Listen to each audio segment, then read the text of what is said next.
Festival में ज्यादातर लोग एसी, टीवी, फ्रिज जैसे गैजेट्स खरीदते हैं।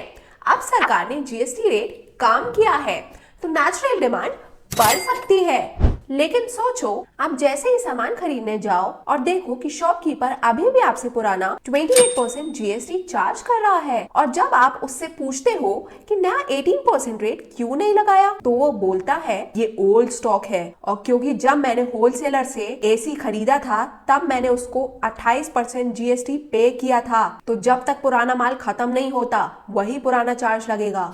तो क्या ये सही है? बिल्कुल नहीं। पर क्या इस बात का गवर्नमेंट की कोई ऑफिशियल क्लैरिफिकेशन है? हाँ, बिल्कुल। गवर्नमेंट ऑफ इंडिया के प्रेस इंफॉर्मेशन ब्यूरो के एफएक्यू सेक्शन में क्लियरली लिखा है कि जीएसटी हमेशा सेल रेट के हिसाब से लगेगा, परचेज रेट की नहीं। मतलब 22 सितंबर के बाद जो भी चीजें बेचोगे उस पे नया 18% जीएसटी ही लगेगा।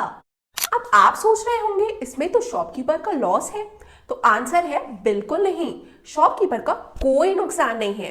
तो चलो इसे मैं एक एग्जांपल से समझाती हूँ।